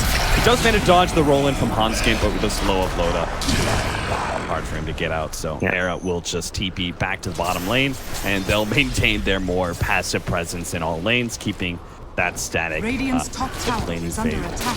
Seen so far this year. Yeah, and yeah, to be a little bit fair to Trixie and Era, they can easily buy time just by spamming the wards in these lanes. Like Trixie, even though he's got a Midas, is still very much a space-creating core. He's going to force people to come respond when he's pressuring lanes, and he by himself can defend pushes sometimes with Plague Ward. So we'll see that put to the test now up top as rotation is well and truly coming his way. Trixie does manage to get off the ultimate before he dies here, but it is all 5 of Alliance. They're just going to run over NiP. Do they have Assassinate? It's going to be too late, so that Shellgrave TP is successful. That's pretty good. As you said, you're saying, hey, Hand of Midas, Venomancer, that's pretty much the norm. And it is able to buy space, and you see it right there. He throws down a bunch of wards, forces a full rotation out from Alliance, and NiP gets some good damage on tier 1 and tier 2 at bottom. Yeah, that's definitely a win for NiP as far as the overall trades go. Even with this top tier 1 tower potentially going down or at least taking some damage, the space they created bottom for the Necro and the Lone Druid, like that's the Venom's job. Dying there is not concern at all. And they are going to start TPing up top. Trixie at least to start things off with, but he may be walking into a gank here. Enskin smoked up, but that Iron Shell should be well known at this point. So you'll scout him out. Will actually scout out EGM in time, though. He's going to be hit by the stun. Hanskin actually doesn't get the length there to be able to hit him with the rolling boulder. Will not be able to slow him, but will be able to get the stun silence combination. Immediately TP's out as NiP are in full force here, trying to get some sort of counter kill. Cinderin's running along here with his Tranquil Boots and level 3 sprint. Yoda some fun. Get the swap out. They need a little bit more. Era's here with Reaper Size somewhere. Looks like he's just going to throw it out on EGM as soon as they get close enough. Claims that kill. Yono-Sampan still being chased down by Koifa. Thanks to the Corrosive Haze, they see where he's going. They'll be able to kill. Yeah, I think Koifa's like, well, I'm kind of the carry for the team, but I'm also hitting like your first peak as a lone druid, this level 10 attack range talent plus Dragonlance, this is where you get all of your range. So he's actually in pretty good fighting shape at this point with the 890 range or whatever it is. So he can actually come to some of these fights and right-click people down. With the Slider Corrosive Haze, he becomes quite a force to be reckoned with. So he range behind this point. Dragonlance is going to be the next pickup for Limp, but he went for the farming Maelstrom item first. Gives him early damage and threatening firepower. Cinderin moving towards the bottom lane. Probably needs to get a little bit of time farming. So Trixie's going to spend more time in jungle, and I think Cinderin is farm up that blink. Yeah, that I think is probably one of the bigger priorities for NiP at this point. Like when those fights around top, like they got those 2 kills, which is nice, but I think those kills are going to get hard to get until they can get Blink Dagger on Cinderin. So he'll probably take up some higher priority for the team. They've also got this double Midas, so I think they're kind of at that stage of the game where they're happy to just sit back, farm a bit, try and get some value out of these items. Venom will probably continue to expose himself on the map even though he's got the Midas, but very much because he's going to be the one defending some of these towers. Fortunately, Ward's not all that good at dealing with sniper pushes. He sits outside of the range of the wards and sits outside of the range of the tower. Hanskin tries to roll in, does manage to hit a kick onto Trixie, but they feel like it's too far away. Nice deny, though, by Trixie. He was getting chased away and still managed to micro his wards into a deny. Well played. That was a lot of resources from Alliance just to get T1 tower that was denied. Like they were seeing all 4 or 5 heroes of their team out there. Meanwhile, Quake was farming up top. Feels like NiP not going to be really too thrown off by that one. They were kind of inevitably going to lose that tower regardless. So for Alliance, it does feel like they need to keep and maintain this amount of pressure. I think at some point they're going to want to prioritize a Blink Dagger of their own on Hanskin just to make it a little bit easier for those Infest Bombs, because it does feel like you don't necessarily want your Earth Spirit rolling in to start off a fight. That's pretty unreliable, and it also means the Earth Spirit most likely is dying very early on, so throwing away his life, not necessarily the best case scenario. The Blink allows him to have that more guaranteed initiation, perhaps to position himself such that he doesn't to die when he initiates. Yeah, this is getting more and more mobile too, so that rolling boulder is going to be less and less reliable as a form of initiation. You got the Blink Dagger coming up in Cinderin, but it's also Era. It's going to go for a Force Staff. That's seems to me a pretty clear choice against a Life Stealer, and then there's a pointless movement. Well, they're going to have to contend. Yeah, being able to kite Lifesteal around seems very important in this game, but for now, Loda maintaining his high farm, and this is where I like the adjustment from the previous game where it's like, all right, Loda's on this carry, he's not really keeping up in farm. Let's get him something that can scale a little bit better than the Chaos Knight, and also like farm at a slightly better rate because you've got that sustain with the Feast. But also he went into this build where it's like, all right, I'm going to go to the Midas, I'm going to go a bit greedy. At the same time, I can fight, and then when I'm not fighting, I'm right back to farm. He's got a Desolator, and this is where Alliance can really start pressuring objectives. I imagine they'll be looking for maybe some smoke plays, look for a Roshan fairly soon, and try and take not just a couple tier 1s, but try and take some of these tier 2s. Era's actually going to switch it up on him. Went from Force Staff in his Q to now Blink Dagger. So thinking that with Cinderin's Blink, they can make some quick connections, real fast kill, you know, jump in, Corrosive Haze Crush, get him down to half health, and then Alliance going to go for their first big aggressive maneuver after quite some time. It would seem the right time to do it, right? With a fresh Desolator on Loda. It a pretty good power spike. Yeah, I think this is the time to try and make a go at NiP. You know they've got these couple of Midas. You also know that Quakefa isn't really... I mean, he's got a Maelstrom, so he does fight and right-click pretty hard right now, but if you can get on top of him with the Earth Spirit or the Lifesteal, you're able to easily find those kills. But it's going to be a smoke into Roche for now. I feel like this is not what most teams are doing. Like, typically, if you reach one of your peaks, you'd rather go for the smoke into kill and then take Roche as, like, the prize for winning a fight. And you do expose yourself a bit by being in the pit. They aren't going to be able to take Roshan in time before Cinderin can be there. Cinderin actually not even throwing out the crush, tries to back himself away, but gets hit by the kick from Hanskin. They get 2, now a 3rd. Hani goes for the Shellgrave TP out, but he's still hit by the Assassinate. That mini stun will stop him from TPing out, and there was also the swap from the Either way, he wasn't making out Alliance. They do have a bunch of poison on Alliance. 2 supports will back up. It seems like the cores are going to keep marching forward. Yeah, not all of NiP going there. I was kind of questioning the alliance there, like, alright, is this really the play? Like, you're a bit exposed, but they killed it easily fast enough so that it was a very safe play to go for, and NiP give them some extra kills. Like, they quote-unquote contested, but they were doing so with really just, like, 3 heroes there. Venom was, like, suicidally running in to just get off an ultimate, which is, I mean, sometimes the play as a Venom, like, if the rest of your team is there and they're going to clean up, but Kuiper, he didn't really have any interest in fighting it. Era was kind of off trying to do his own thing as well, so it just didn't feel like NiP were all on the same page. And if they can't really afford those kind of mistakes because of this multiple Midas builds. Again, the Venomancer is probably the norm, but on Era and now the Blink Dagger, it means their lineup is actually very susceptible to initiation, which was formerly a problem for Alliance, but as we can see here, if they manage to get a jump onto, for example, Era, he doesn't have a Force Staff to protect himself. They take away that Blink Dagger option, they beat him apart. Even if he does get off the Growth Shroud, they have a deep amount of magic damage to be able to counter him. NiP are in a very precarious position in this 20 to 25 minute, even 30-minute window where Alliance can get a lot accomplished, and those Hand of Midases aren't going to work.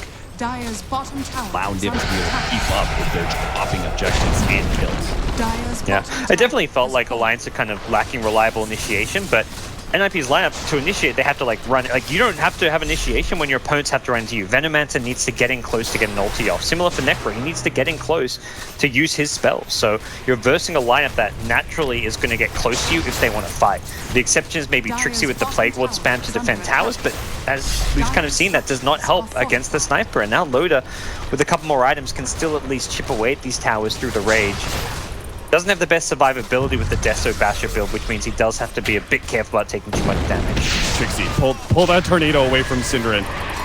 Synderen does not want to be stuck in the trees without his Blink Dagger. That would be disastrous. Yeah. Looks like they're not going to go for the initiation and defend this offlane tower, and I think that's for the tier 2 offlane tower is kind of possible to Radiant's defend at middle times. tower is under attack. Yeah, Sniper's just getting a bit too farmed, and he has the Aegis as well. Loda can instantly delete a hero with his itemization currently, so correct call from NiP, but they're still in the back foot here. These Midases to me just have not really paid off.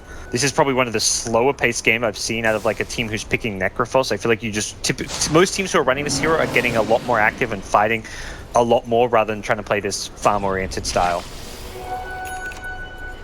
The NiP try and get aggressive first times here. 4-man smoke up while Trixie covers the lanes with wards. Yonosumfan has managed to somehow dodge this rotation from NiP. Has played the whole entire circle here, and NiP have tried to trace his every step. Now he's with the rest of the team, and this becomes a whole lot harder for Alliance. Or excuse me, for NiP. I don't think NiP can easily fight this one. They need to burst down a key hero to start it off with the Blink Crush. Radiant's courier has Trixie gets the courier. Small victory there. Now they want to win this team fight victory, but ooh, Jonas goes for the vacuum onto the cliff. Doesn't land it though.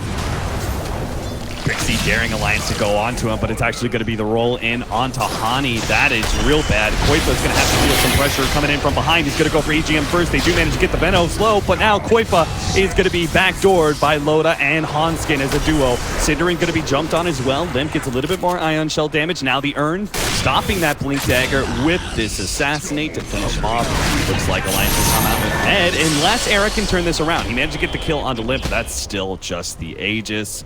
So NiP are actually going to free there, only getting the Vengeful Spirit and Snipers.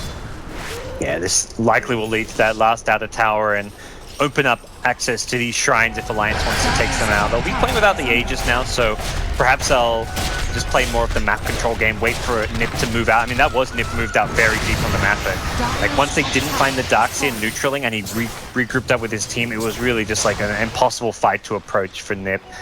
They have the slider Blink, but they just aren't able to burst someone down really fast enough. Like, you Blink Crush and Necro has a Blink. They don't do a whole lot of burst damage, so they can't kill like the core heroes like Darkseer or Lifestealer. The Sniper's got an Aegis. Perhaps at best they killed Avenge at the start of the fight. But even these supports, both EGM and Hanskin, fairly tanky, so makes life pretty difficult.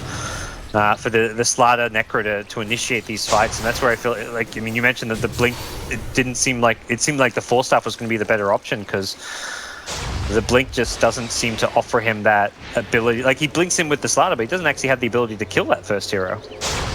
Seems like NiP are trying to play with this Necrophos a lot, like this big damage over time AoE situation where ideally Necrophos picks up multiple kills, but as you said, most teams are playing differently with this Necrophos. Playing a lot faster. They're also playing a lot more direct single target damage, so they can get the quick Reaper Scythe in the beginning of the game. And this is something that NiP are really lacking. Early pushing power, early fast single target damage, beginning to show as fight after fight does seem to be going the way of Alliance. Oh, a quick rage coming out there. Either way, Synderen was bunzo. He just blinked into full Alliance 4. I was watching those 3 heroes smoke, well, 2 of them were smoked since the first smoke had been popped. I was like, they don't realize Alliance have fight for you. They do not want to fight. I think luckily for NiP, it was just Synderen going in, and his teammates were like, we can't back you up. That's a lifesteal. If there was a full concerted initiation there from those 3 NiP heroes, they would have all died. There was no escape for them. At best, they kill like a support again. Like, they didn't have the ability to ever kill Loda. And Alliance find themselves looking for another kill at top. They're going to get it too. Lone Druid this time. Caught out. Handskin.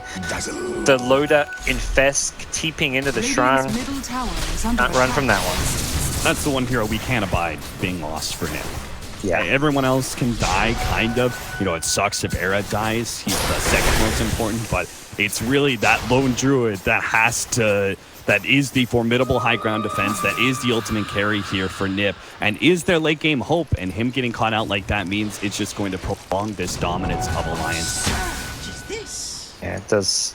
I feel like this game is going to be a struggle for NiP, and very much like you say, they are going for that super late game. The Midases, the high ground defense is pretty solid. Like, you look at, and the Plague Wards don't seem like as big a deal at this point, at least not for the sniper. For the lifestealer, they're very annoying because they slow you when you try and chip at the tower, but the Lone Druid, of course, great at the high ground defending because of his range, and if anyone kind of ends up getting stuck on the high ground, Era can finish them off with the Reaper. So high ground pushing will be difficult for Alliance, very much where they're likely waiting out for that next Aegis, and probably even more likely waiting off for like a key pickoff or something, because as it stands, they're not quite in that spot to breach the NiP high ground until they get a few more items or get a few key pickoffs.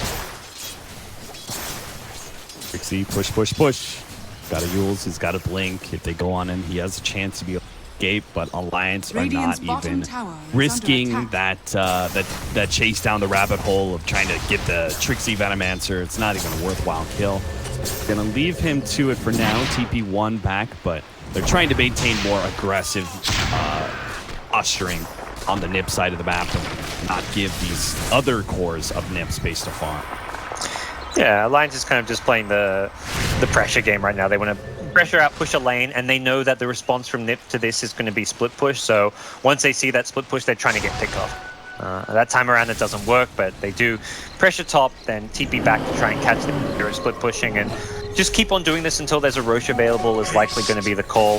That Rosh is going to respawn fairly soon, so the one worry is if someone gets picked off. I mean, I don't see Loda dying down here. There's 2 heroes, and yeah, Hanny's like, yeah, I'm out of here now. This isn't working. I was about to say, I saw that ping on Lifesteal. It's like, what are you pinging a Lifestealer for? What are you going to do? Threaten him with your magic damage? Thing, so they back away. I really like the Linken's pickup too from Loda. There's only there's 2 major spells that blocks in the Corrosive Haze and the Reaper's Scythe, and both are great to block. Like, it sounds like not amazing to block Corrosive Haze, but I think with how fast these teamfights could be over, or the idea is that when you Blink Crush a Lifestealer, you want to burst him down with a Lone Druid right click. Stopping that Corrosive Haze makes a big difference. And then later on, like the Reaper, it can be a great spell block as well. Yeah, absolutely. The Trixie Venomancer pops back out of his hole that he was hiding in, cuts another quick wave. Alliance are beginning to center up on Roshan. Something that NiP, it was disastrous last time they tried to contest. It was only half committal. Anyway, I think this time it's going to be no committal. Yeah. I mean, every piece of the Alliance puzzle being put together now for that high ground push. Jonas has full defensive teamfight utility build with the Pipe, the Crimson Guard, and the Mech. All he's missing is the Greaves, which he's about to upgrade to, so they'll have the Aegis now to go with this. They've got a Glimmer Cape on EGM. Like, they're basically itemizing to be as strong as possible at this 30-minute mark. Sandrain almost gets caught out by a fishing vacuum there from Jonas and Fa. A little bit too far south. There's also a different item choice here. Instead of the full Mjolnir, it looks like Limp is thinking about going for a Scotty, a tankier and a later game sat build. Radiant's bottom tower is under attack. Better against the lone druid in some ways. I mean, you can really deal with the Spirit Bear very well. Not that the Spirit Bear is necessarily going to be an issue. But not the build I would necessarily expect this game out of the sniper. I don't think it makes too big of a difference. I'm looking at like the sniper's job in a lot of it is just to right-click and siege down these towers with Loda. So we'll see him look to continue doing that. The Spirit Bear caught out Alliance, making sure they catch it, trying to drag the creep wave away, and we'll force a resummon. If Huntskin didn't know before, he knows now. Rolling Boulder will go right through that Spirit Bear. Yeah, Era's trying to go on the tier 3 here, see if he can threaten and force anybody from Alliance back before this fight happens, but Alliance are taking the bait. There was actually the roll earlier at mid lane where he rolled through the Spirit Bear to hit the lone druid and get the kill, so it's one of the nice things for Earth Spirit to be able to bypass. Trixie not going to be hit by the assassinate here. Era's got a tier 3 tower. And really pay for it with his life though. They will be able to close that distance, get the silence out. Era, his ghost shot is only going to last so long. He's going to try and TP out, but Assassinate is there. Limp TP'd onto the shrine. They're going to try and push out and catch whatever they can from the Alliance heroes that were up at top, but none of them linger for long. Sandarin is unable to find a kill there, and NiP split push. Well, it's successful at getting the tier 3 tower. They do still lose a very important core. Yeah, it's the right idea and approach. I think they're in a very heavily disadvantageous position right now, so they've got to come up with plays like that. And they'd caught the heroes up top, it would have been fantastic, and they still might. EGM has a gem. He does not want to die up here, and that's where I felt like they were really making a big effort to jump and catch him. But what's going on here? Alliance there. No. Man, they think they got mega kill power here with Darkseer and Vengeful Spirit, and they may be right. Lifestealer's making his way over. Assassinate, and yeah, they'll get him. They're all regrouping up there, so for a little while EGM was exposed and potentially in a rough spot, but quickly remedied. But once again, the split push already threatening bottom, and this bottom lane is much closer to the high ground than the Alliance one at top, so this will have to be addressed. Perhaps Hanskin can just show himself down here to scare Quake off, but yeah, it's actually going to be a loaded TP. That will further delay push. Aegis timer down below 2 minutes, so Alliance probably getting a little frustrated. They feel like they can end the game, but just buying time, delaying it through this constant split push. I'm beginning to wonder with the Lifestealer at bottom lane if they're not going to be able to make use of this Aegis at all. Just because you don't want to have that risky scenario where, say, a minute from now, they are in a decent position with anything and they can't go high ground. You don't want to risk losing your Aegis in the middle of a high ground push. Yeah. NiP might have successfully stalled this enough. We'll see. They're going to start going for mid lane. That'll be the faster push. Maybe they can still make use of the extra life. Man, the most annoying thing about the split pushing lone druid now is this minus 50 seconds respawn time. It is so fucking infuriating. You're like, we finally caught that lone druid split pushing. Now let's go push down mid, 5-man down mid. And by the time you reach the high ground, 30 seconds later, oh, he's back alive. Good shit. I think it's level 20. He's like got a 25-second death timer or something. You can hear the frustration. You were saying it, I think it was earlier. Somebody, maybe it was somebody was like, you know, you don't want to level anymore as lone druid. You hit level 20, you kind of just want to stay there. Yeah, there's that level 25 talent and everything, but level 21 through 24 actually just increase your death timer. So you'd rather just be, you know, as low level as possible from here on out. Well, Alliance now feel like they've got this small window with Aegis, so they're on the high ground. The split push at bottom is not a big threat, so this will be, looks like an uncontested Rax. They kind of jump out. Trixie's been silenced, pulled back there. Looks like they're going to try and get him before he can pop his ultimate, or at least be out of range. They do get the Shallow Grave, Shrine, and Assassinate is not going to be enough. He will they can cancel TPs, they may get Rax at bottom. Quake's already down there, he's on the melee Rax. There's no is keeping all these blink daggers back. TPs are coming back. The melee Rax. Oh no, you're out of range. Go back in, Quaifa. He's going to be able to Made get it. suicide for Synderen it. jumped out. All right, he's got it. TP out. Spirit. Onskin, Assassinate is going to be able to make that mini stun. He's going to try and juke out, but he does have the Yule Scepter back over the top lane. Do they catch anything? Loda, he's not going to be able to TP away. Doesn't even have one. They do manage to get the stun onto him. Era has the Reaper sight. They're drawing closer and closer. Loda just cannot be allowed to heal up here, and it looks like they got him dead to rights. Now Koifa, he's going to burn out from the turn. There it goes. And that just leaves EGN. The final fish to be caught. 100 seconds on the Light Stealer. You know, that's not bad. Honestly, if they lose Koifa, he's going to be back up very soon. Loda does not have a buyback. Even though they lost a lane of Rags, they got melee. They bought themselves a crap ton of time. I don't know. That's pretty decent for NiP. Yeah. All right, I've just lost connection quickly there. I was like, there was a slight pause. I was like, oh, God's must be God. I didn't hear. I completely disconnected from Discord during that fight, but I'm back now.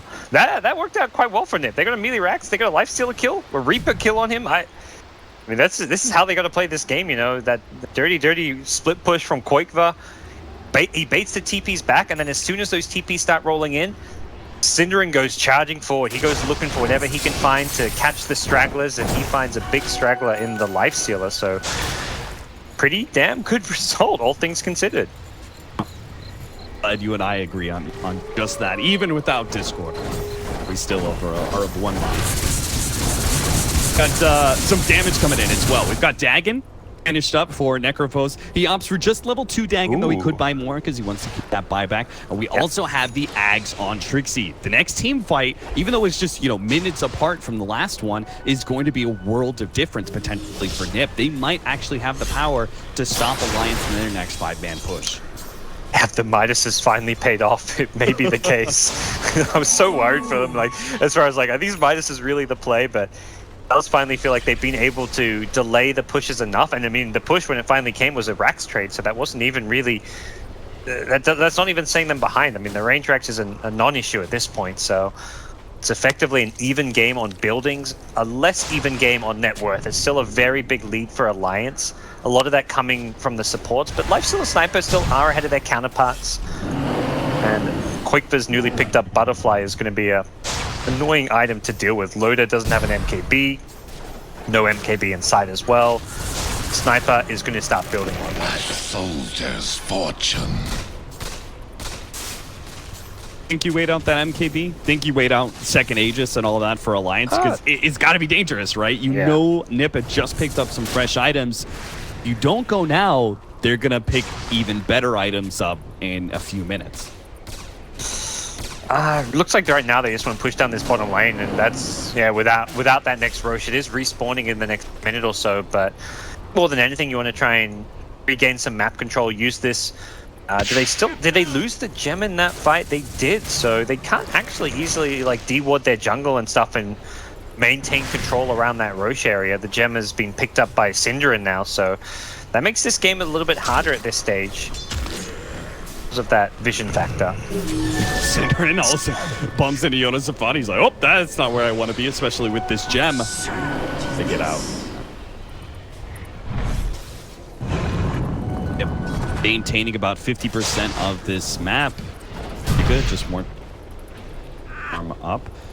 Lions currently throw shrapnel inside. It will be up in 15 seconds. This shrapnel, I think, might wear out.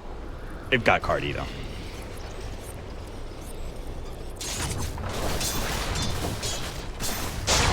Just push the bottom. Thinking about a Ghost Scepter. Also, need buyback in mind. Be the one sitting inside the pit. Sees Roshan respawn nice and early, just the way that Alliance wanted. A later Roshan could actually be disastrous for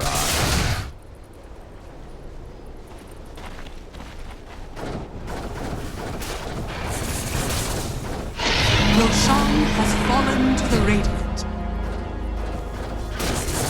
Skype. That infernal program. Done. Hopefully this will work better for now. Gold for me. Here comes the push. Have that Aegis in hand, not waiting out the MKB for Limp. Does have buyback even if he dies out twice in the next fight. I like the change where they put it on the Aegis onto Limp this time too, knowing that he's perhaps the more vulnerable one and he's the one who's going to be hitting the buildings. Got you back in Discord. You're double speaking to me. All right, I muted Discord. That was fantastic. My bad. I'll mute as well, just to be doubly sure. But yeah, it's been trying to reconnect for like the last 30 seconds. Oh man, that's great. Classic tech issues. What is it? Era pick up something recently? I feel like he's been sitting on the same 2,000 gold. Got the Travels, I believe. Oh, is the Shivers a new pickup? I don't think he had the Shivers for a while. Yeah, he upgraded to Travels from the Treads. I like that idea where he can be a bit more like globally mobile. Like if Lone Druid's split pushing bottom and there's like a 2 or 3 man gank coming his way, could potentially TP in to help him out. But timer is on now. The Aegis, it feels like Alliance need to get another lane of racks and not a racks trade during this window, because even though they're out farming NiP, it just doesn't feel like the Lifestealer is going to be able to scale too much into the late game with getting kited around. Speed is of the essence here. Limp's going to be jumped on here. Trixie, Yule Scepter, nice 2-man crush out there. They get a little bit of an exit. The swap back onto Syrinderin. That looks like that should be a pickoff with a Shallow Grave there.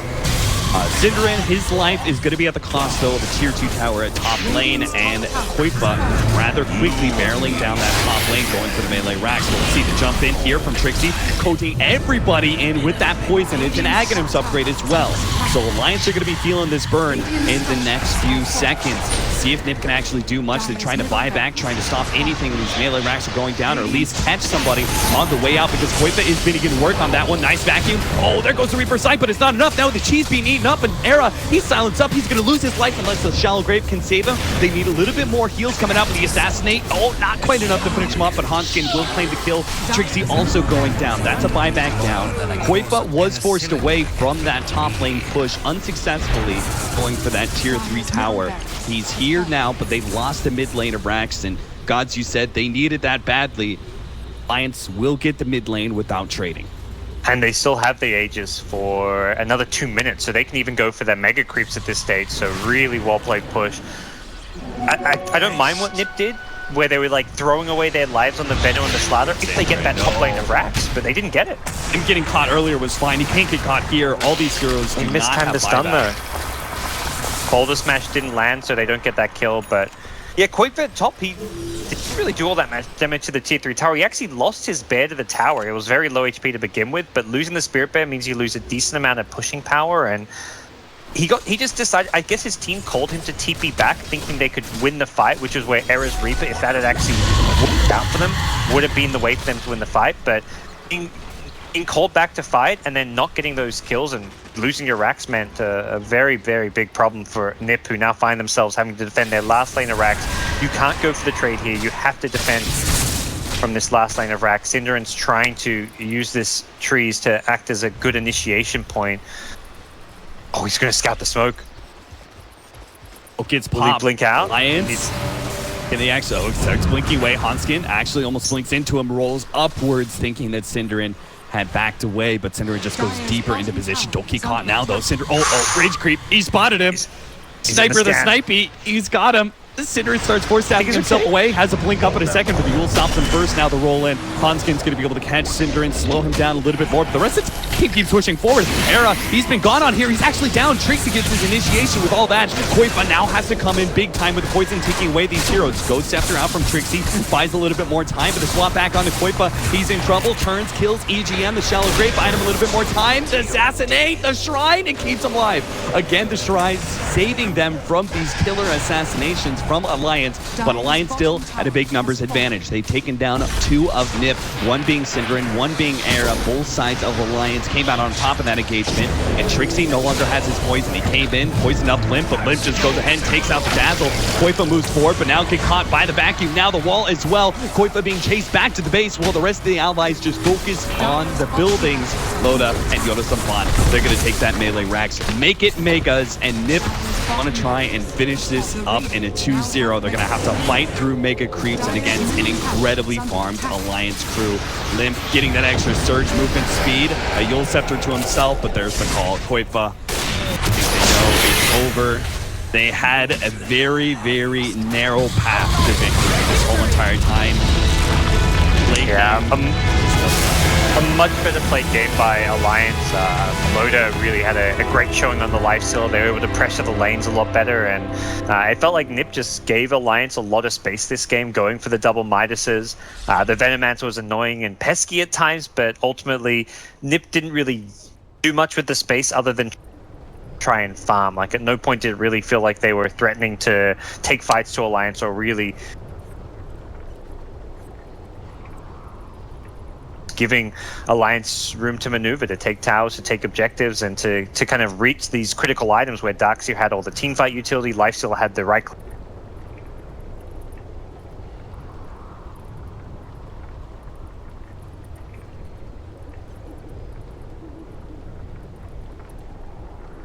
Number 1, we'll have a break and be back with the conclusion of this series.